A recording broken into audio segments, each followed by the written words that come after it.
into the stuff of the program, I thought maybe we could just sort of go around and say our names, and who we are a little bit. Shall I say? I think you should. Okay. Carol Letson, and I've been looking forward to this. I'm sorry it was postponed, and I'm glad it's happened. Sam? I'm Lynn Pledger. I'm from Shelburne Falls. I'm a writer. Welcome. Diane Kanzler. I live in Greenfield. I'm a retired farmer. I was a charter member of the Town Agricultural Commission. I was a farm laborer as a child in the tobacco and orchard and corn industries. Here in this area? Connecticut for the tobacco, orchards in Connecticut and up here, and corn wherever it was needed. So, but you know, I started at age 9. A lot to bring to the conversation. Oh yes. Thank you. I'm Harriet Peterson, and I moved to Greenfield 2 years ago. I spent virtually all my adult life in Massachusetts, but I grew up on a farm in southern Minnesota, Corn Belt country.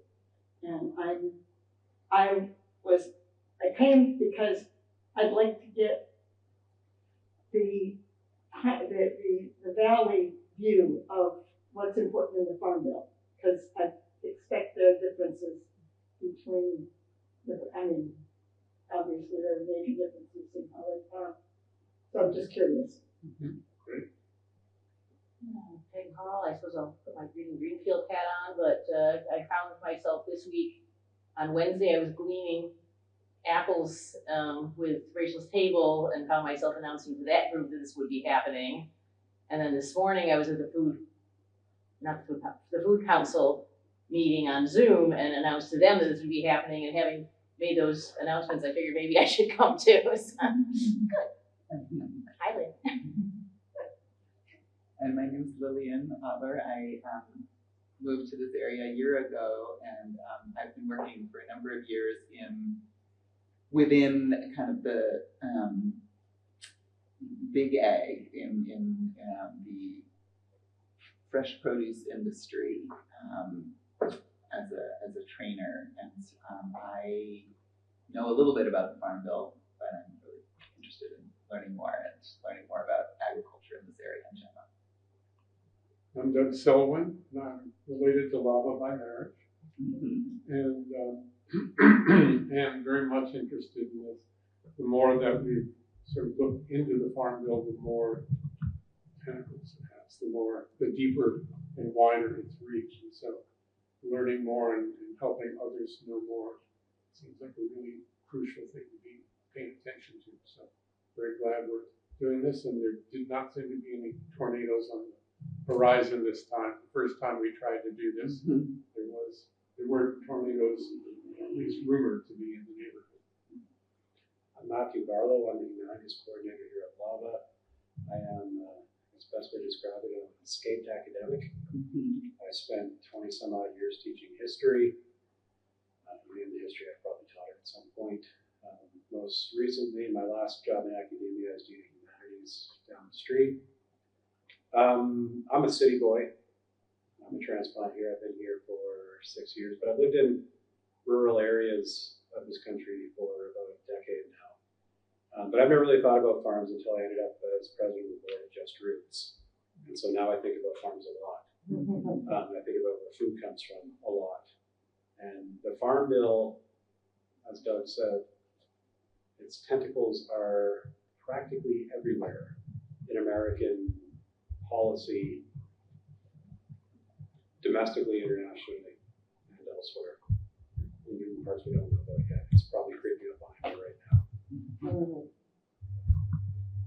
I'm Jan Mayer. I'm one of the co-founders, and Doug downplays his role, so is he, of the Lava Center. And I think I got really interested in this Farm Bill. I don't remember when I specifically thought, the Farm Bill, but it was sometime after we moved the indivisible display into the Lava Center from GCC where it opened, and we were talking about what are other related kinds of programming we could do.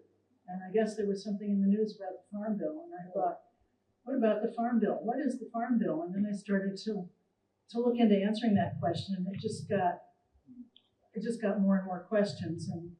And what really kind of blew me away about the local connection is the SNAP part of it, the immense percentage of the Farm Bill that goes to feeding people. And I have a personal relationship to that, having been a single parent long ago who relied very heavily on those benefits to feed my family, also women in the WIC program. So that's kind of my particular angle on researching the local connections, but I know there are other local connections to be made as well. So I forgot to mention that I work for LifePath, which is our sort of elder support system here, and food security is a huge part of what we do. So I had a discussion with my supervisor before the workday ended about what sort of questions that we have as a department around this as well.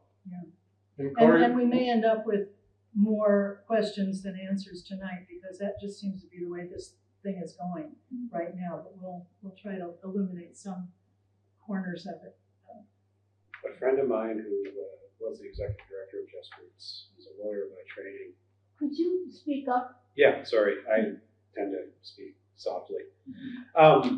So a friend of mine who's a former executive director of Just Roots, and the lawyer, when I mentioned we were doing this, her eyes grew like saucer wide, and she said, you can't actually understand the Farm Bill. You can understand bits and pieces. Correct. And beyond that, don't even try. So, Is that But we're because, Threw down the gauntlet. but we're gonna try. is that because of its history that it No. has just developed? It's over- It's massive. size. It's massive. It covers almost anything you can think of in this country. Who's in charge? There's a good question. I wanna just say hello to Corey, who's in the room too. Yeah. Our videographer, Corey, has come from GCTV for this. And thank you for being here. No problem. So basically, the outline of the evening is we're gonna have we're gonna do like 10-minute segments of a brief history of the Farm Bill. It didn't just start like last week. No. And then a kind of a, here's what we know about where we are currently. And then major points of contention, what are some of the thorniest issues? And the conversation will go wherever it goes from there. So that's the sort of overall plan of the evening. Are you assuming that people can chime in at any point, or is there a time when discussion starts? Come at us whenever you want. Yeah, I think because that actually makes a discussion. Like, we were planning this tonight, and we were deeply uncomfortable with being thought of as knowing anything, like being experts on this. I can handle the history. I'm an historian. That makes sense. Beyond that, je ne sais pas. and we would have blown our cover anyway, so Yeah. we might as well be upfront of that. So yes, please bring what you have.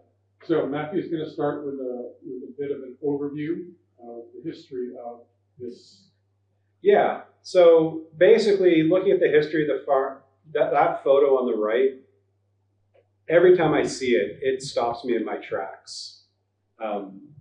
And I've been using that in the classroom for almost 20 years. So 20 years of looking at that photo, it still stops me, as it just did. So the Farm Bill is epic. It is massive. And the history sort of shows how that became. And it's really fascinating because the Farm Bill really came out of a specific problem. It came out of the post-World War I economic doldrums in this country. So as the country began to recover, farmers didn't. And so they were demanding subsidies from the government, and they also they had powerful lobbying on their behalf because their voices were loud. And so that got all the way through Congress, and then President Coolidge vetoed it because Herbert Hoover, who was his Ministry of Commerce, had a better idea. And that was basically to modernize farming, to bring more electricity to farms, more efficient equipment, better seeds and breeds, so a little bit of genetic engineering there, better business practices and more education. So this is kind of like a Tennessee Valley Authority for farmers. And when he was president, Hoover set up the Federal Farm Board with the goal of improving efficiency and to set up cooperatives. And some of them still exist today. Some predate all this, but if you ever buy something from Land O'Lakes, the brand in the store, that actually was a cooperative at one point. It might still be, I'm not sure. Then the Depression. Then this happens. And what happens on the left is due to, well, freaky weather and the fact that topsoil on the prairies was just topsoil. So prices drop worldwide. We know this much. American farmers, and it's not just American farmers, Canadian farmers, British farmers, French farmers, German farmers, farmers everywhere decided to up production as a means of making more money. The problem with that is it gluts the market. So we've got a real problem. So along comes FDR, the New Deal, and I mean, as an aside, when I pondered the New Deal as an historian, it's almost, I don't want to say it's revolutionary because it doesn't change everything, but it's probably the most powerful bit of policy in this country's history. And it continues to kind of warp my brain every time I think about it. So we basically had three government bodies out of the New Deal. And this is the start of the Farm Bill. We get the Commodity Credit Corporation, you can say that 10 times fast. So that provides 12-month cash loans to farmers with cost guarantees. The crop sells above the established threshold, they pay back the loan that way. If the crop sells below, well, actually the crop just ends up with the CCC. So that cancels farmers' debt, and all of a sudden the government has a surplus of certain commodities. Oh, it's interesting what we can do with surpluses. So effectively, this sets a minimum price for staple crops, corn, wheat, and cotton primarily. We get the Agricultural Adjustment Administration, or the AAA. It pays farmers to reduce crop to plant soil conservation grass. So in other words, give a chance to some of the soil to regenerate. This is obviously good for the soil. It also reduces supply so that artificially increases prices. Both the CCC and the AAA were meant to be permanent. The third is the Farm Credit Administration, the FCA. It's temporary, 34-35. That's to assist farmers refinance mortgages at lower interest rates. So that also made a lot of sense. So the basic idea here is to outweigh the pain for consumers in the Depression with higher prices to allow farmers to earn a living, which eventually the theory is that will balance out long term. So we get the first Farm Bill proper. It's called the Agricultural Adjustment Act of 1933. It includes these three programs, plus a nutrition program for consumers, which is basically the precursor of food stamps. But none of this is compulsory. Farmers can choose to or not to participate in the programs. Those that did, they remove marginal land from production, which increases efficiency, and that's an ancient knowledge. I mean, that's what happened in the Middle Ages, and it's happened over and over again. In 1936, in January, the AAA was deemed unconstitutional by the Supreme Court. Really? Shocking, I know. Oh. 1938, we get a more permanent Farm Bill, the Agricultural Adjustment Act, which requires updating every 5 years, which is why we're where we are right now. So this is the first permanent Farm Bill. So what we get next are food stamps, the very first ones. They come in 1939, so the tail end of the Depression, right around the time the rest of the world is falling into war. But there's no war here. And I have a hard time wrapping my head around that still, being Canadian. Because to me, the Second World War is 39 to 45, but if you ask someone who's Chinese, it's 37 to 45, right? So anyway, food stamps run by the USDA. They allow people on relief to buy food stamps. So you buy orange stamps equivalent to their usual consumption patterns, at least in theory. And then they got a 50 cent of blue stamps for every $1 they spent on orange stamps. Orange stamps can be used for groceries at any retailer or wholesaler. You can't buy booze or tobacco with your blue stamps or your orange stamps. Your blue stamps were for surpluses. So around 20 million people are using these between 1939 and 1945. I can't remember what the population of the That country was was. my next question was. I honestly cannot remember. It's part of that stuff that just falls out of my brain. But that's still sizable. Yeah. You know, that's more people than lived in Canada at the time.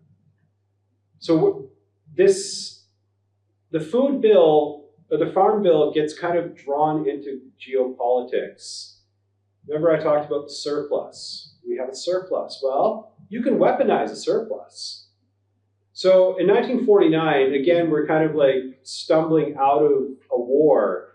And the United States recovers faster than any other country in the world after both of these wars. The Secretary of Agriculture is Charles Brannan. He's Truman's secretary. He wants to issue compensatory payments to farmers to deal with the issue of massive surpluses. The Republicans say, oh, hell no. Then the Korean War comes along. By 1950, surpluses become weaponized and prices soar and surpluses are history. So the Cold War, you got Hubert Humphrey, who in 1953 pushes legislation through Congress to use the CCC's powers internationally as part of foreign aid from the United States. So developing nations could buy grain with their own currencies, not US dollars, because those were kind of more difficult to get your hands on in that era. And so essentially, this exports American surplus crops convinces the developing world to side with the good guys during the Cold War. So this is what I find fascinating, is how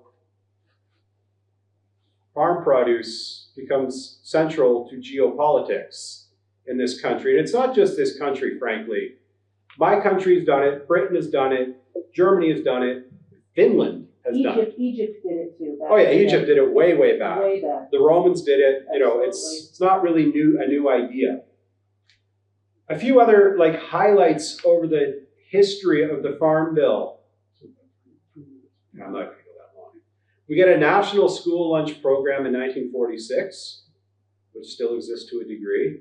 You want the timelines up or not? Nah. Okay. We get increased synthetic fertilizers from about 1950. We get an official food stamp program in 64. We start to label pesticides. Would you explain what you mean by the fertilizer program? What was it? Oh, synthetic fertilizers. Pardon me? Synthetic. I know, but what about them? Well, Well, could you just give me a sentence Oh. of what that program does? Then? They become more commonly used, basically. So using the scientific know-how that comes out of the Second World War primarily, Right. so that gets kind of, Use.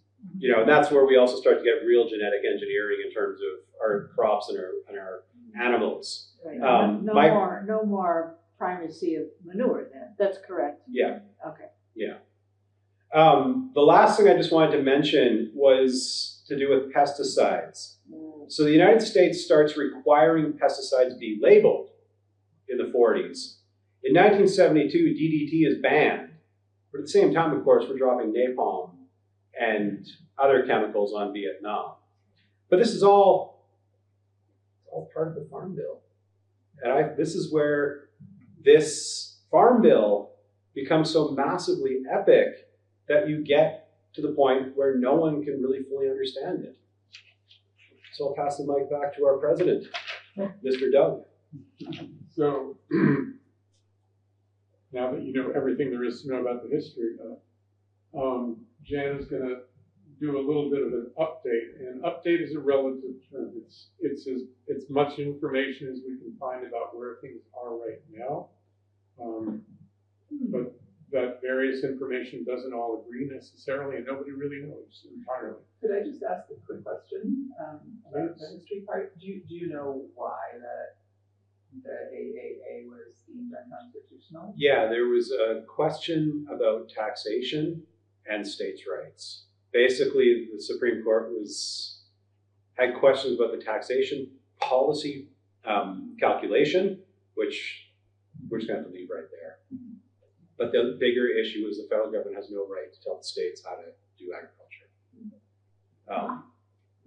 It would probably turn out very differently. That court case was in 1966. Or even now, actually. I'm not entirely sure SCOTUS would make the same decision today. Just okay, thank you. So I'm not going to do death by PowerPoint and read you the words on this slide, but just say that the scan code will take you to this same PowerPoint if you're interested in these minutiae. But it gives you a sense at a glance of this huge number of areas that the Farm Bill is involved in. But particularly, the Farm Bill is involved in feeding people through the SNAP program. And so out of the baseline for this current set of negotiations, SNAP and other nutrition programs are a little over 80% of the entire Farm Bill dollars. And then we can see the other slivers that include crop insurance, which is pretty significant, but again, nowhere touching the food programs. This is helpful having the 2018 to compare with. Thank you. Yeah, it has grown, clearly. And each Farm Bill kind of is based on what did we spend on the last one and what's the reasonable amount of increase we might look at, and otherwise we got to make it balance. So commodities and related programs, those are things like corn and the corn, wheat, soy, I guess is one of those. They're not food crops necessarily. They can be, but they're not. The reason they're commodities is because they're not like what we call the specialty crops, which are fruits and vegetables and things that we think of when we think of going to the farmer's market. But they're really industrial crops. They're things that we make fuel from, and high fructose corn syrup. And are those the subsidies that go to those? And those, yeah, and those are the things that support the prices for those commodities. And that's a territory where Massachusetts doesn't have much skin in the game in commodities, but southern states and western states and midwestern states have a lot. Massachusetts does grow a fair amount of cow corn. Right. But Not it's in the mostly, same way that, it's mostly for local use. and not in the same way, like, I have friends who live in a small corner of Missouri, about, 25 minutes from Kansas City. And it's entirely rural, and all the land around their little village, which is a population of 6 people right now, has all been taken over by corporate farming. And it's just soy as far as the eye can see. And there's literally no one on these farms. Correct. It's creepy as all get out. Yeah, and my personal connection to that image is my parents came from Indiana, and my father was, his uncle was a farmer in Indiana. And I remember as a kid going to the family farm, and there was a bull, and you had to know how to stay on the right side of the fence from that bull. And there were eggs to collect, and there was a pigsty and big garden, and all kinds of different crops. When I visited there in 94, I think it was 1994, it was corn and soybeans, and they grew up to the porch. There was not a square inch other than the walkway from the carport that wasn't planted in corn and soybeans, and they were not for eating. They were for making into products that, for this commodities program. Actually, with speaking of that, the state of Iowa is 100%. There's no food for people growing in the state of Iowa. It's a food desert. It's corn and soy. It's for corn is pretty much for animal feed, as you mentioned, high fructose corn syrup and ethanol. Yeah. Ethanol is a big game changer. It's too bad I didn't bring it, but I have a map of the United States that shows in shades of red to pink, the percentage of the crop that is, not for food, and the whole, upper Midwest, it's all shades of red and pink, and Iowa is 100% non-food production. That's amazing. Subsidies for us. Yeah. So another Thankfully. One positive note here. The Minnesota Corn Country. There are, I think it's 11 states in the United States where it is illegal for corporations to own cropland. Minnesota is one of them. Oh, yay for Minnesota. That's interesting. I keep getting ads on Instagram about living in Minnesota. Right? Maybe that's where I'm going next. Yeah. Well, the other thing that kind of evolved over the many years out of that original Farm Bill, that, again, way back it was about feeding people, it was about land conservation, and it was about supporting farmers. And it's still basically those territories, but the way they've changed shape and intent over the years. So there is a chunk of this Farm Bill that is conservation. And that is a fairly significant chunk too. So then we get into smaller kind of slices of the pie. But what happened is the 2023 Farm Bill, they never came to an agreement. So they just punted and kicked it a year down the road and said, okay, we're just going to continue the 2018 Farm Bill to 2024, September 30, 10 days from now. And by that time, there's supposed to be a brand new Farm Bill for another 5 years. Well, there's very little to maybe zero chance that there will be a Farm Bill. When we first started looking into this, it seemed like it was a zero chance because the Republican-dominated committee reported out a bill in May that included massive cuts to SNAP, which the Democrats found completely unacceptable and said, don't even talk to us until you're ready to be serious about that. And it kind of pulled a little bit of that conservation money over in the direction of letting some large corporations get by with some non-conserving things. And that was a kind of a red flag. And meanwhile, the Democrats just basically said, we are not talking until you get serious about bipartisanship, and you know you're not yet. And so about, I don't know, a week or two ago, they started talking. And so I've seen news items where both the Chair Thompson of the committee and Debbie Stabenow, who is the Democratic kind of leader on this, have said they're cautiously optimistic that they're making some progress.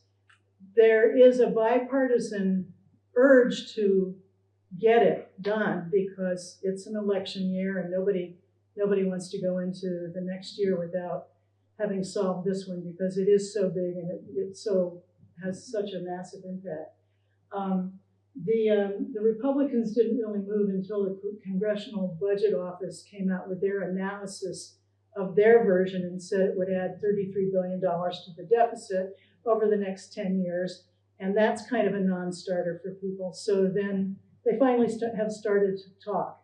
Over the past week, I've seen the following predictions: that there will be no Farm Bill and that it will just devolve into chaos until next year, and a new Congress will pick it up, and if somebody dominates that Congress, they'll be able to get through their version of it.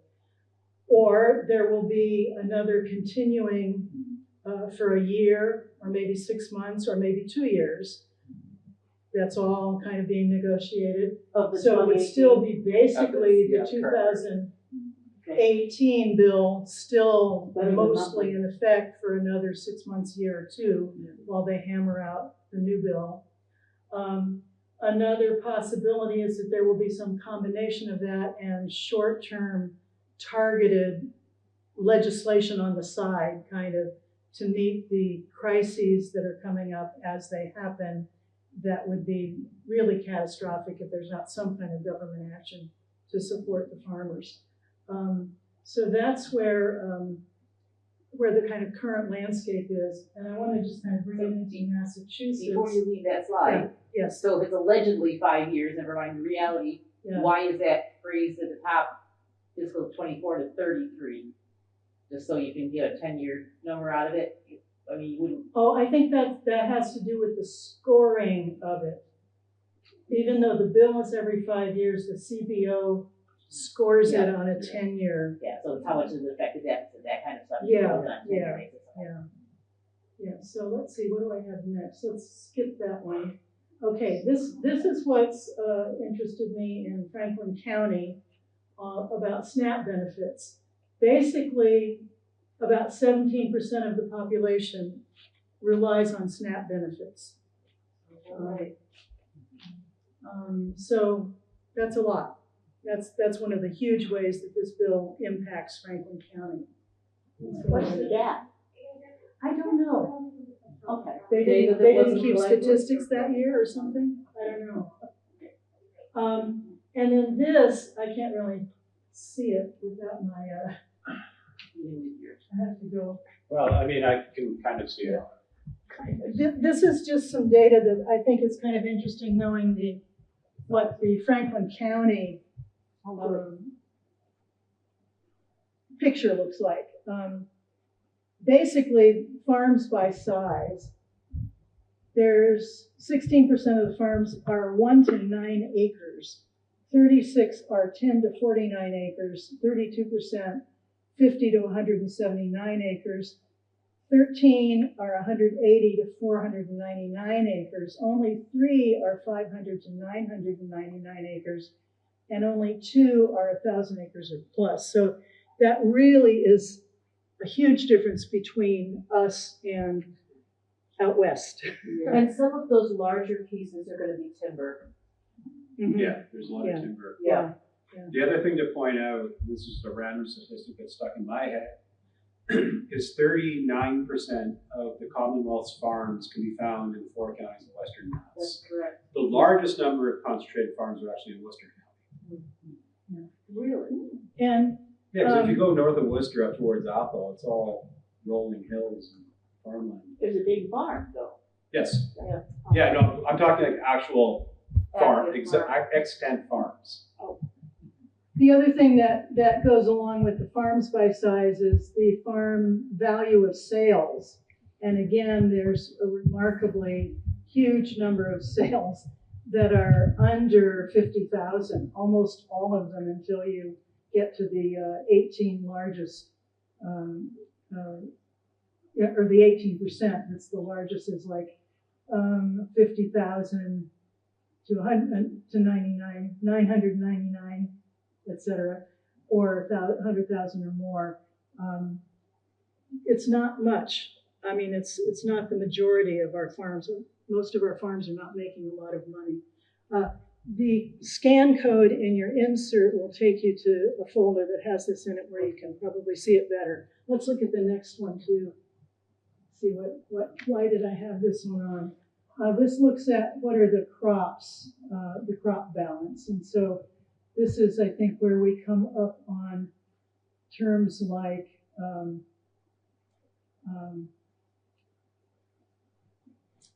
where are we? The vegetables, melons, potatoes, sweet potatoes, the not commodity crops, but the term is escaping me. Specialty crops. Most of our agriculture is specialty crops. Interesting about the withholding of the information about specific crops types.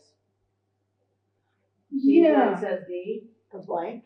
It says D, and then you go down to the key. Withheld to avoid disclosing data for individual operations. Yeah. So I don't know why those operations would be vulnerable and what they would be vulnerable to, but there's. Curious. Marijuana on this page? Well, that's actually what I thought the first time I saw it, is that it's weed cultivation. Right, tobacco's in the non-disclosure. Yeah. That's one of the areas of contention at this point. Right. Is hemp and how hemp is Right. defined Right. and what use or not use is considered part of this. So what do we have next? I know in census information, if it would identify an individual family, they don't report it. Right, that's what I was wondering. And so this would be reporting an In terms individual of farm. like fish culture, we know who's doing that. There's like one place in the county that's doing the fish. To keep it. Right. So they keep it anonymous. Right. So we are kind of officially at the point where I just want to say this again will be something you can get with your scan code, but we can shut the slideshow down and have some more conversation. The last thing I would like to say about especially crops that are grown around here is to state the obvious. Our farms are producing food for consumers to eat, Correct. us. And not just through, the farmer's market, but the grocery stores around here actually do a pretty good job of bringing in local produce in a way that I've not seen elsewhere in this country. And I've also lived in Boston, Alabama, and Tennessee, or for that matter, Canada. Montreal's surrounded by farms, but you don't really see a lot of Quebec produce on the shelves in Quebec. Why don't we turn on the other lights? Yeah, so in many ways, there's agribusiness, which is business, and then there are farms that are focused on food. And that's some of the split with the Farm Bill. Is who's advocating for which group of So farmers in Franklin County receive virtually no subsidy from the government, right? Because the subsidies are are there subsidies for specialty crops? That's one of the questions that I had. That's an area that I know a little bit about.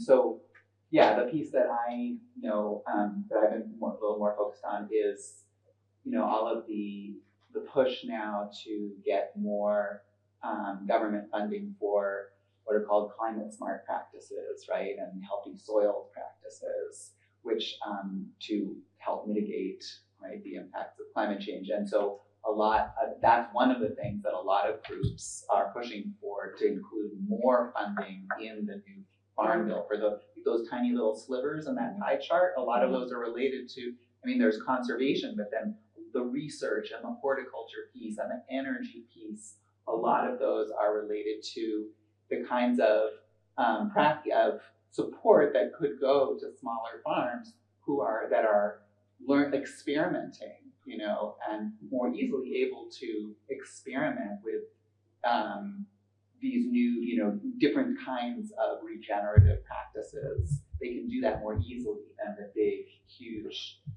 farms. So there's a lot of pressure there's a push to get more government support for those smaller farms that are wanting to use healthier practices.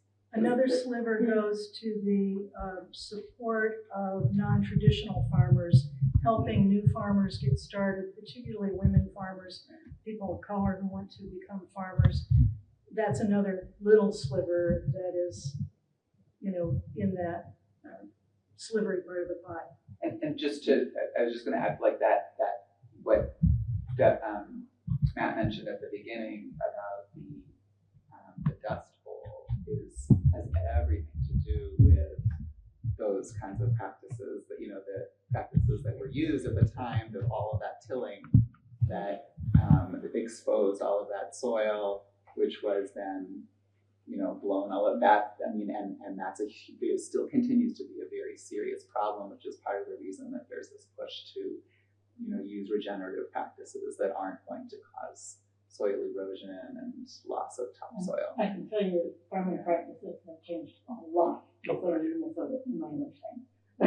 In what ways? We can't hear you with this Good one. ways, yeah. Farming practices have changed a lot in southern Minnesota in my lifetime in good ways. So Lynn had her hand up, and then Diane. I think your hand up first. So I moved here 22 years ago, brought my farm animals here, bought an old farm, fixed it up. There's an old dairy farm here in town. And agriculture was in real trouble 22 years ago in the area. I'm just going to fill in a little bit because I got involved in it immediately and saw what was going on. Because I was raising sheep for fiber, I had counted on the wool pools, which are one of those cooperatives that disappeared fairly quickly. Sheep farming was a bigger deal here historically than dairy. This whole area was cleared for sheep because the down breeds grew well here, and the down was sent over to England after it was processed in the mills in Massachusetts. And then the wool pool fell apart. That cooperative fell apart shortly after I moved here, right about the same time. So, and then dairy started having problems because it was expensive and the price of milk wasn't going anywhere. CISA happened, which you probably all know about, and that helped organize the farmers. Diane, excuse me, about what year are you talking about? I moved here in 2002. So all this has happened since then, but a lot of it went from like 2002 to 2010, 2012. Then CISA started organizing the farmers, and that was super helpful. They were able to get better pricing on milk processing. I think a lot of them used Guidas down in Connecticut for milk processing, which was then like Family Farms. Family Farms formed, right? That's the only place I buy milk from, because that supports our local dairies. Then the push that CISA was helping with was to teach farmers how to do small operations, low-till, no-till, diversifying crops. That happened. It really happened. Laughing Dog Farm was a big teacher of how to do I forget what they're called. Low tunnel farming, right? So you could extend your season. Farms started being able to getting subsidies so they could buy greenhouses to extend their seasons at the front end and at the back end of the season. So this area survived specifically because CISA and other factors were nimble and they diversified and they did it. Now, this only can work really in a smaller setting like New England. I've flown over Ohio, and it's like 1,000,000 miles of corn, and that's not going to change anytime soon that I can see. I had a friend I went to high school with who worked in commodities in Chicago, ended up having a nervous breakdown because commodities was such an insane market. You know, it's like the stock market, but worse. And, she just finally was like, ended up, losing it because it was so stressful. We have an advantage because of our intimate connection with the land, with the farming. The landscape limits us from doing large feedlots and miles of feed that is going to get shipped over to somewhere else or be turned into fuel. And that's why this area is doing well. And yes, we grow for the area. Some of the farms are doing well enough that they're able to send their crops outward. The store is picking up contracts for our farms and our orchards to supply them with food to sell. That was a big deal because it didn't happen when I was first here. That's what I want to learn more about. Well, that was Where are interesting. you So we went selling? through this at Just Roots, right? So last year was that massive flooding. That's correct. And what I was surprised by in the wake of that is the governor was here within, 48 hours. That's correct. With the lieutenant governor, or lieutenant as you say in this country. And there was an immediate response. So we were at that meeting as Just Roots, and we're the only nonprofit farm around, I think. But there's all these large farmers who are basically saying, look, we need help right now. We don't want loans because we can't pay them back. Yeah. And I was really surprised to see the governor and her administration really respond to that. But that's the other part of all this, is that the climate is unpredictable at best. Exactly. I had a long talk with Meryl Latronica, who runs the farm at Just Roots, and she's like, well, you can't really plan because this might happen or that might happen. So you basically just have to hope for the best. And that's a terrifying business model. And that was why CSAs formed, starting out in California, and then they came east so that consumers would share the cost of natural disasters with the farmer. Yeah. So years when the crop failed or was poor, it wasn't just the farmer absorbing that cost. And yes, I was very pleased to see government officials out here fast because our people here, they have some pretty strong connections in Eastern Mass, and we do supply food for, we supply the water for Boston, so some of and a lot our of food, produce actually does go from here to Boston. exactly, and Hartford. that is correct. So it's been an evolution over the past 20 years, but we are really fortunate. I can't say that other areas of the country are as fortunate as we are, that our farmers have been so nimble and have been so able to switch gears as successfully as they have. But this So is also, we're very lucky. this is also though a recognition. You say that it's not predictable, but it is predictable that things are getting worse. Yeah, that Right. was Yes. predictable. We're letting And it go.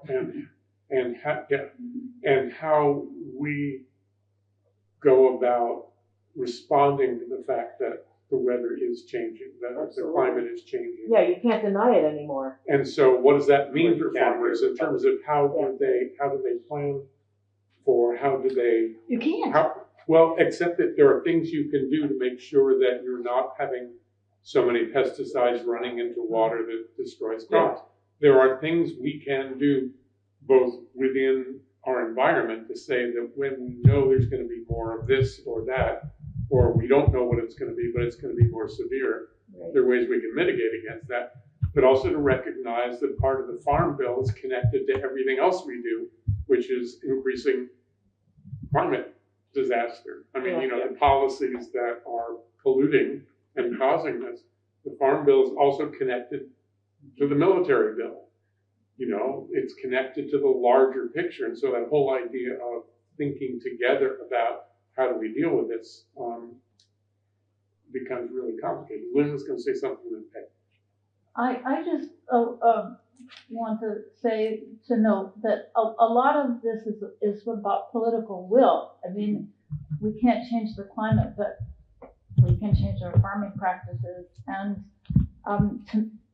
my opinion is the biggest problem with the Farm Bill is the subsidies for commodities, because the subsidies are going to farms that are already wealthy. And as somebody pointed out, they're not going to vegetable and fruit and nut growers. They're going to these huge commodities, and whether they're corporations or individuals, they're wealthy. A lot of them are living in cities, not on the farms. And for example, the corn. I mean, we're talking. Someone mentioned the regenerative practices. That in itself, if regenerative practices were widely adopted, they're very offer a lot of protections against flooding, for example. So maybe we'll still have the rain, but if the soil can infiltrate water, then you've got protection against flooding and drought. And and then this is all proven. It's not like it's some pie in the sky. And what drives me crazy is the fact that now, we're investing, I say we as our society is investing in these incredibly risky, high-tech solutions to climate change, instead of recognizing that the soil is the biggest carbon sink that we have, the soil in the ocean, and yet regenerative farming is getting so little exposure. It's just sickening. I want to just sort of jump in and say that November 8th, we're showing here Food Inc. 2, which deals with a lot of what you just talked about. So does And we the just saw common ground that yeah. some of us Excellent. saw on Thursday So- night, right? So Peg, Let's see, so comment on the flooding, from regional table perspective, there were fewer farms that let us glean, not because, partly because of the farms that were in trouble, but the farms that were not in trouble were giving all their excess crops to the other farms, Yeah, there was which a lot was of just that. really cool. Yeah, there was- And yeah, Just Roots, like we ended up taking in crops from all kinds of farms around here to fulfill the CSAs. And I thought that was a little like teary-eyed moment Oh, yeah. of cooperation that I Yeah. just didn't expect. And then the question, going back to the pie chart, the sliver for energy, is that good energy or is that ethanol? I don't know specifically, but the point that I was wanting to make about the Farm Bill is that it hasn't been hammered out yet. So these things that we want to see in it, wanting to see less for ethanol and more for practices like cows grazing around solar panels or whatever, that this is the time to kind of look into the legislation that's been proposed. There's some links, again, if you use the scan code, or we also have, Doug, you've got the handout, right, that has a couple links on it, where you can look at specific legislation that has been proposed. And if you want to support it, if you want our legislators to support it, you can make your voice heard now. Is while there we're talking information about on it. here who to reach out to? The contact info for our legislative delegations on the land acknowledgement at the front. Okay. As a call to action in terms of Indigenous issues.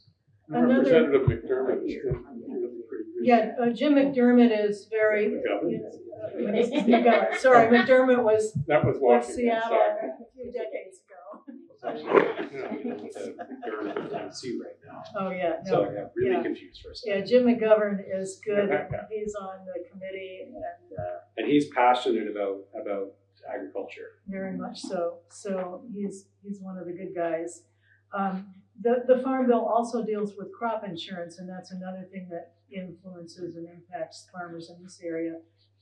One of the farms that's featured on our display over there in the Indivisible Project estimated that they lost up to 90% of their apple crop 2 years ago. That's correct. Or last year. It was last year. And And the farm program does cover crop insurance for specialty crops. I Yes. believe it does. Yes, it does. It does, Yes, I okay. believe But it even does. at that, there was still some grumbling about what it actually did cover. But there's all these negotiations about how much does it cover? If you buy it, what do you pay for it, and how much is it subsidized versus having to pay out of pocket? And so all of those things have to be hammered out, and so it's, thank goodness it's only every 5 years. Oh, I was just thinking that one of the things that we haven't touched on so far in this discussion, which is fertilizer, which is produced at great cost to the environment in terms of the production of it, the release of climate change gases in the production of it, and then in the application of it. And then in the case of nitrogen fertilizer, it's going into the air and into the water. And we've got this, of course, that everybody knows about the dead zone at the base of the Mississippi River where the runoff from all the fields goes down the river. But what most people don't know, I think, is that that's one of 400 dead zones in the world. And so nitrogen fertilizer is one of the biggest problems that global pollution problems we have, nitrous oxide. And what is so frustrating about it, and that, is not getting a lot of exposure, is that farmers who have become successful with regenerative practices, and the ones that I'm most familiar with are regenerative grazing practices. Actually, full disclosure, I did write a book about this.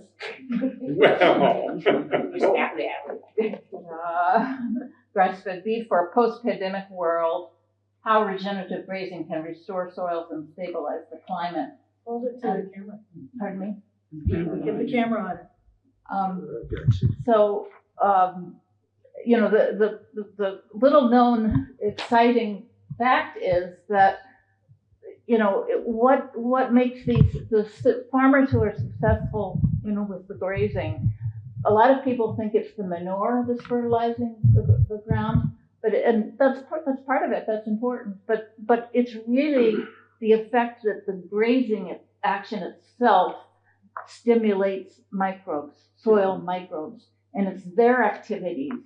It's building up the soil life that is what creates fertility and soil structure, which is what protects against the droughts and floods. So, this is a really win-win approach, and would be very successful, can be very successful in New England, in the Northeast. We have the perfect situation for it because we've got rainfall, we've got lots of land that's not used for agriculture. And we've got the markets of the world. We've got these big cities that will pay a premium price for healthy beef, for organic grass-fed beef.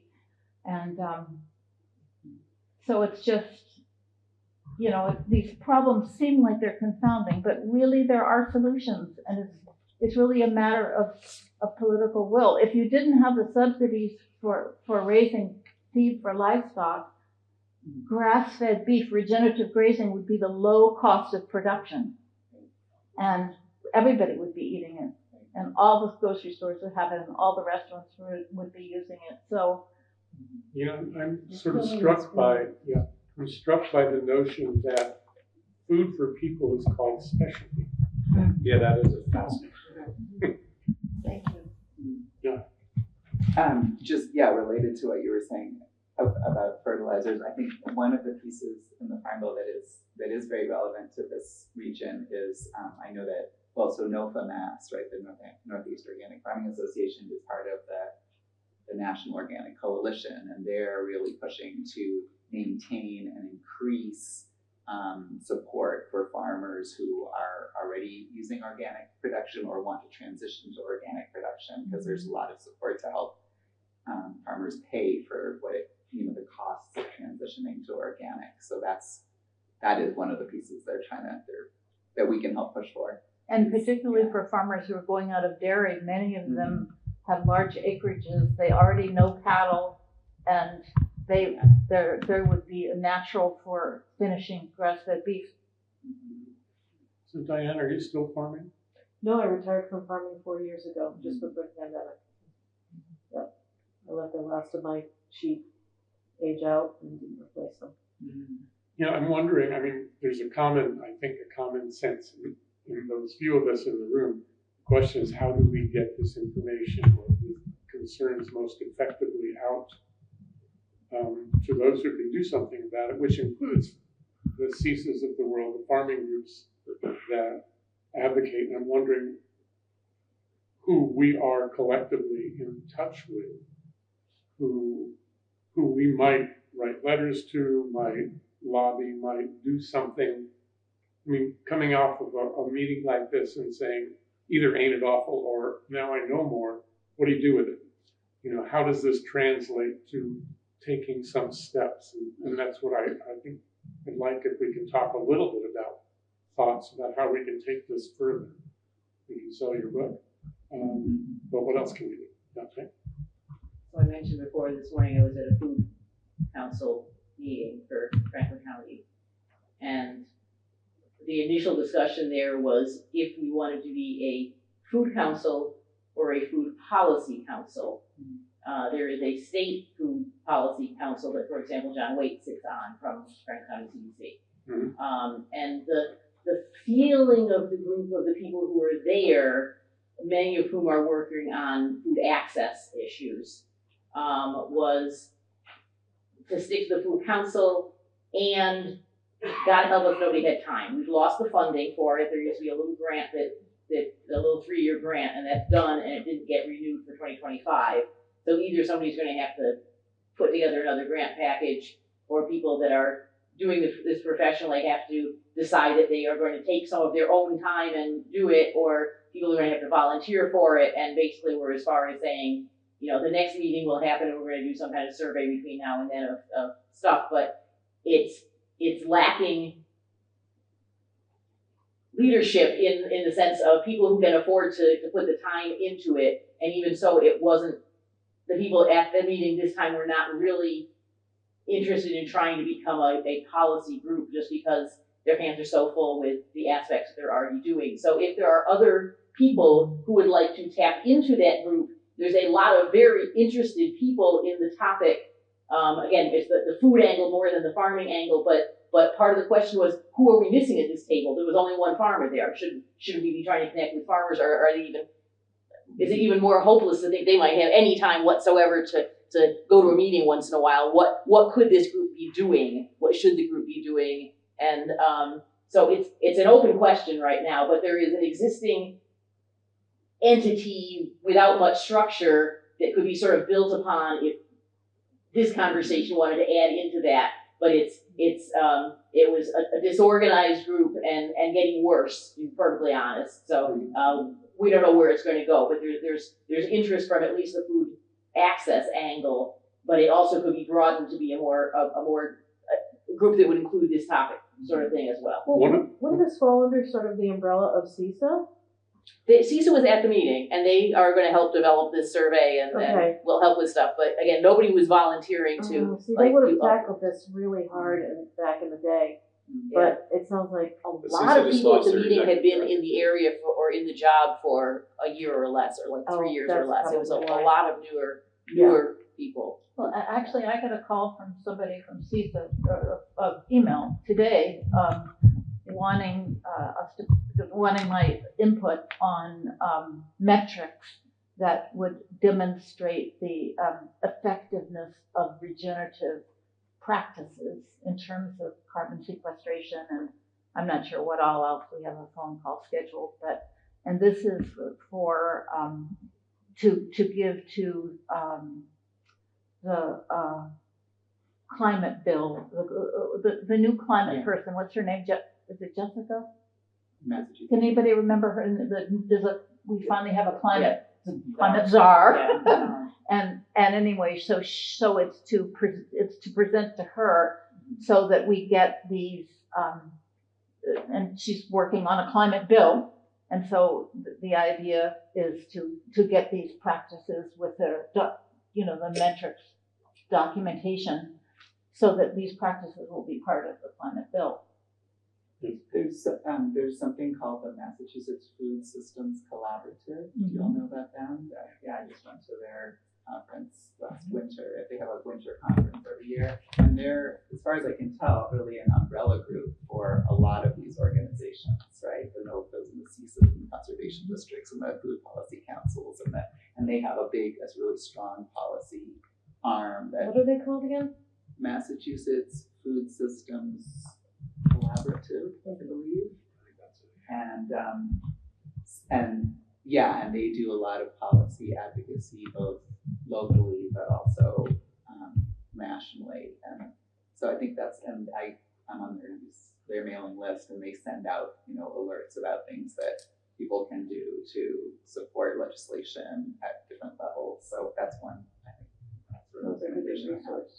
And are there retired farmer organizations? I mean, I think. No, everyone just puts their feet up and goes, thank God that's over. I get that, but I also know that you know more about from the inside than many of the rest of us do, and that's a resource that, I think about it from education. I was a teacher, and retired teachers are potential organizing and energy, because if you're actually teaching, you don't have the time or the energy to do that in the same way that if you're farming, you don't have that time.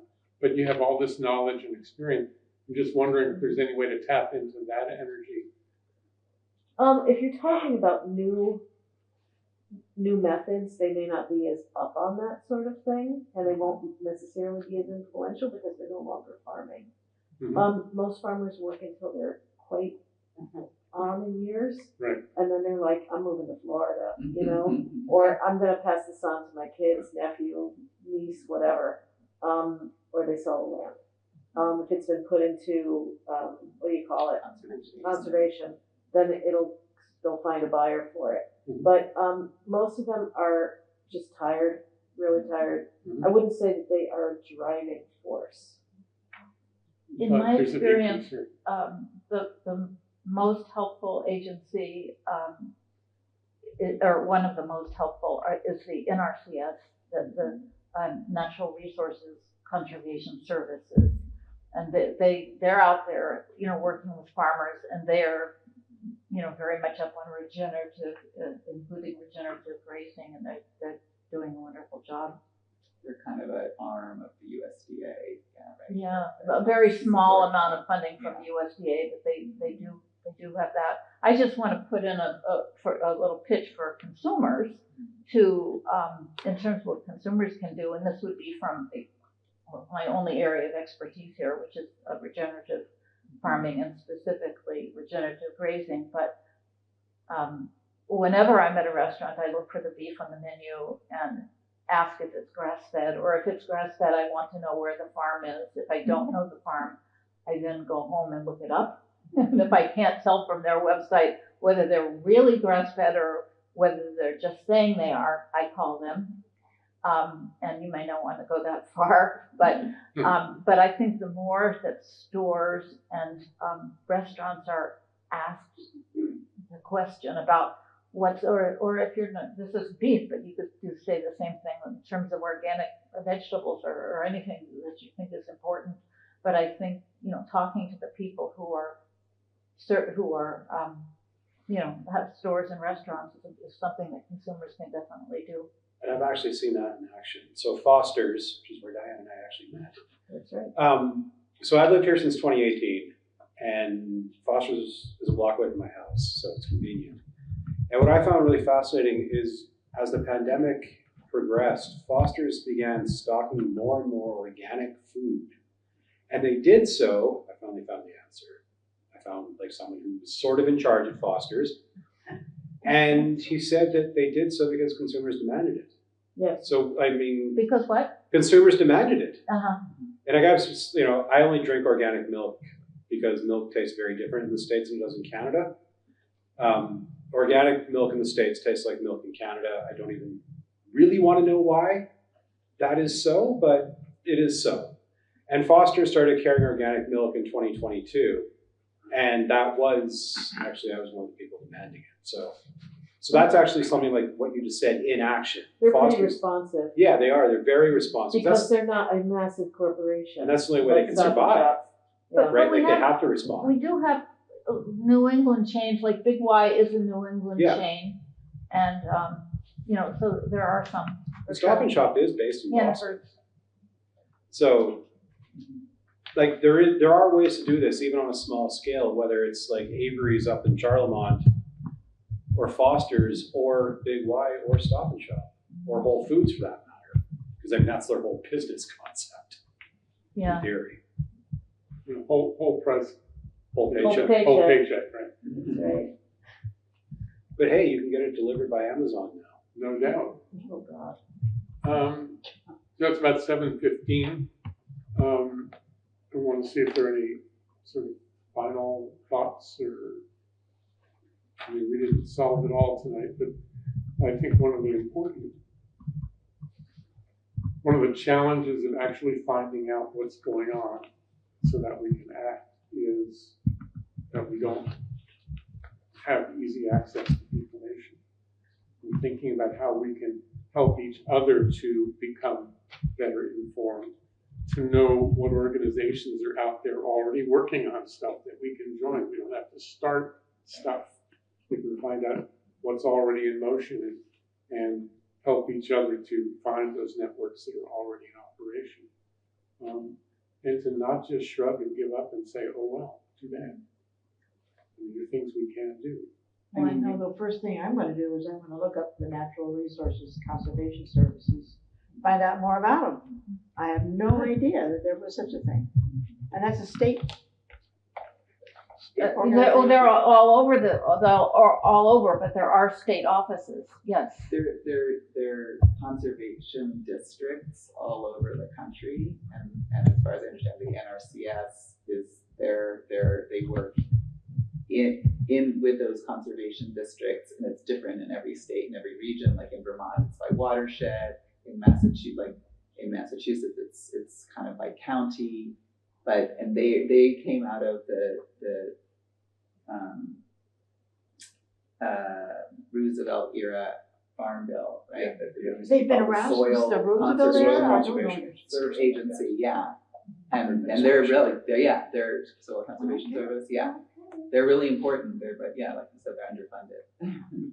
I would just like to, again, throw out my 2 cents to urge everyone to be thinking of soils first. When we think about a problem, think of how it relates to the soil, because it's amazing, in terms of, well, I mentioned fertilizer, for example, when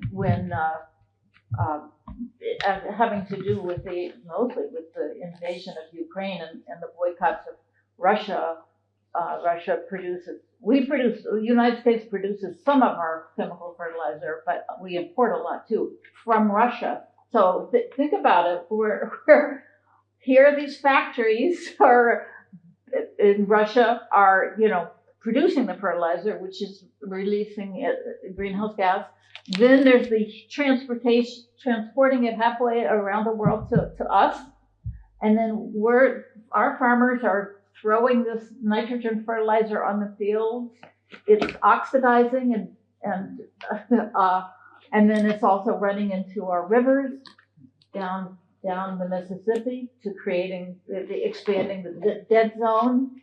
And this is, and we don't need it. If we had employed regenerative practices, we would not need that nitrogen fertilizer. So it's such a complex story, but I do think that a lot of the most confounding environmental problems do relate to soil. So if you don't think of soil that way already, I request that you take it home with you. But there's more chemicals, at least per acre, being put on lawns than there is on farms. More fertilizer per acre? I've never heard that. Pesticide, yeah, it's disgusting. Yeah. Uh-huh. So that's, again, bring it home. Big market. I can't control what they're doing in Ohio or even Minnesota, but Right. But in terms of the Farm Bill, I mean, yeah, so that's a big piece of what we want to push for. It's more support in the Farm Bill for regenerative and organic and environmentally friendly practices. And so yeah, you've got a good list here, and there are others that we mentioned that are already doing policy advocacy. So if we just need to try to get behind what's going on, what the advocacy that's already happening to try to push the Farm Bill to include more support for the farmers, the smaller farmers and the disadvantaged farmers and the kinds of crops and practices that we want to support. Though I wonder, this Office of Small Farms Establishment Act, small businesses are defined as having fewer than 500 people. It's like small businesses often have 2. So I worry that small farms are probably also starting at sizes larger than ours. Just hypothesizing. Yeah, well, it's something to find out. Yeah. Asking questions like that is important. We haven't touched at all on immigration, but who's working the fields? Right. And I used to all work that is a side by whole side. other piece of this. I worked And side you can by walk side over with there those and folks. find out more. And every day I worked in the field with traveling pickers, and they were lovely, lovely people. And we'd see each other every year, and they'd bring their families. And I remember when Clarkdale, when the Republicans clamped down on letting the migrant pickers come in, they lost a huge number of their apple crop. They couldn't even press it in the cider because you can't get it off the ground fast enough. That was a huge problem for the orchards here in the Northeast. Yes. It's always fun watching Republican policies just end up shooting us in the foot. Honest to God, they got their heads so far up their asses. That's on film, right? Okay, cool. The whole world will see this. Good, I Good, hope so. or at least 5 people. All right, there. Yeah, I want to make a point about the handout, that as we disclaimed at the beginning, we were just trying to find stuff out as best we could. And so don't see these links as anything other than to look into this yourself and see if it matches what you know and what you want to do. There's also that book that we read that I haven't really used. Yeah, there's a book called The Farm Bill. I don't know if it's on the shelf up there. Or Yeah, it's in the office. It's in the office. That was a good overview and also came up to some of the more innovative approaches of recent years. So that was a good source of information. You mentioned the film Common Ground, which I believe builds on Kiss the Ground, Correct. which we did finally watch. But I'm thinking that I don't know if this is useful or not, but it feels useful to me. Could you To speak a see- little louder? I'm sorry, I'm hard of I'm hearing. sorry. I don't know if this is truly useful or not, but it feels useful to me that when we gather in community to watch films like that are inspiring, that's helpful. You know, because then we talk about it to other people who maybe didn't see it. So, I mean, we're looking out for renting that one because we had lava stuff going on, we couldn't come to the showing. And again, we have Food Inc. 2, which we showed once on our designated night, and we had like 2 people who came, and the lovely people who handle the licensing said you could show it again without paying us again. And on the So, 8th of November, either we'll be yeah. deliriously happy It seems unlikely though, right? or terrified. Right.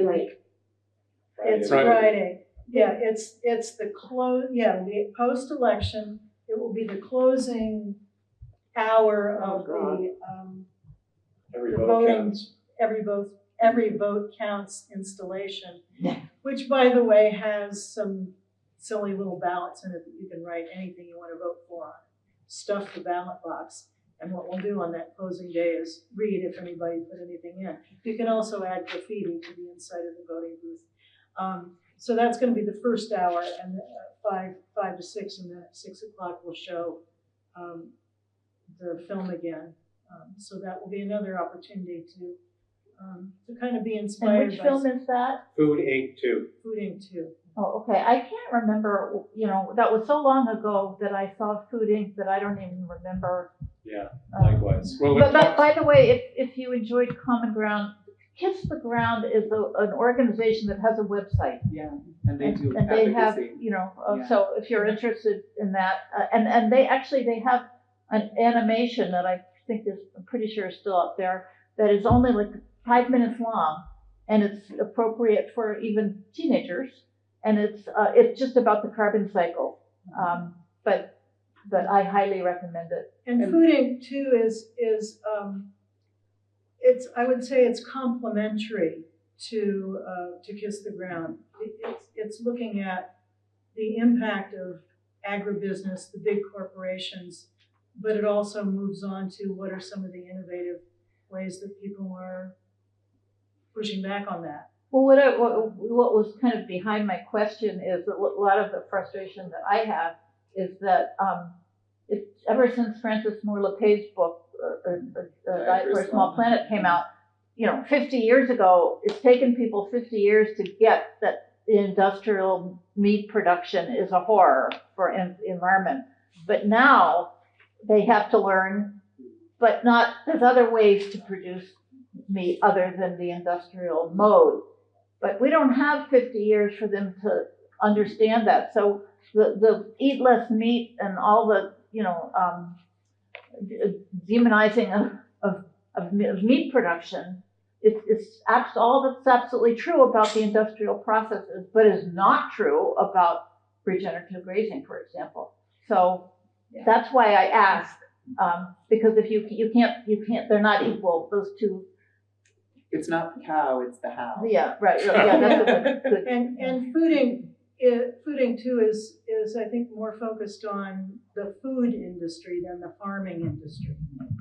So that's why I say I think it's complementary, but it does kind of conclude with this scene of this Don't tell us. inventive farmer with a movable operation that you kind of have to see to appreciate. Chicken tractor?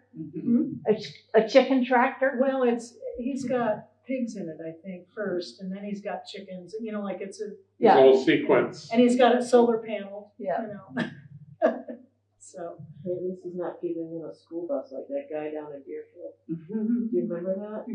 That was a horror. What was he I doing? go over There was a farmer in Deerfield who, it was a big problem. He was keeping his pigs in a school bus and giving them garbage, and he was fighting tooth and nail to not be shut down, and I think they finally did, but it took years. Oh, I didn't. It was Good terrible. word.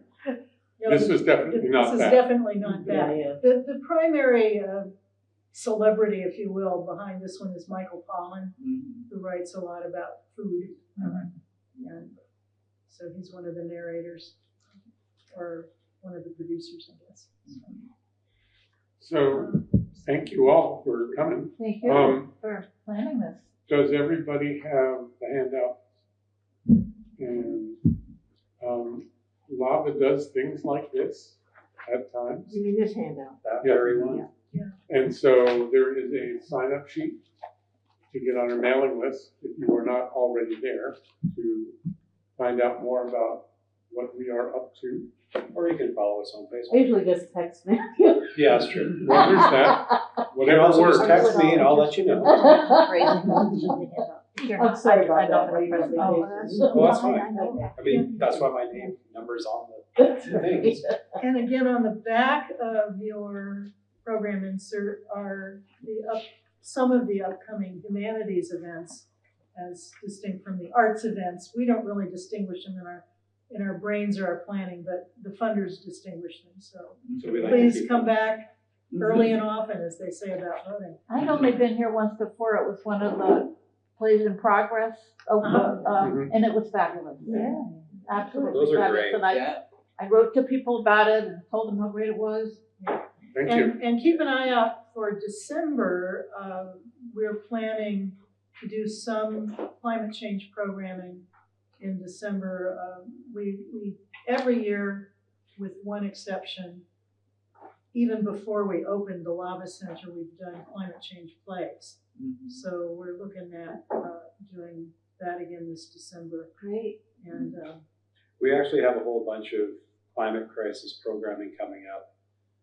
The artist J.J. White has an installation surrounding Greta Thunberg's How Dare You speech. And he and I were actually meeting this morning and discussing all kinds of ways to rattle some cages around the environment and the climate crisis. and that didn't make it onto this Because we insert, want to really have some but it is opening October next 4th. month. Oh, that's soon. on the 4th. Yes, very soon. Okay. Yeah. And then, so the opening is on the 4th, and then he and I have the plan for some little interactivity, which will come back to that, I think, November 2nd. So, yeah. So Thank you all. Thank you, and thank you, GCTV. Thanks, Lori. Yes, thank you. I just wanted to say.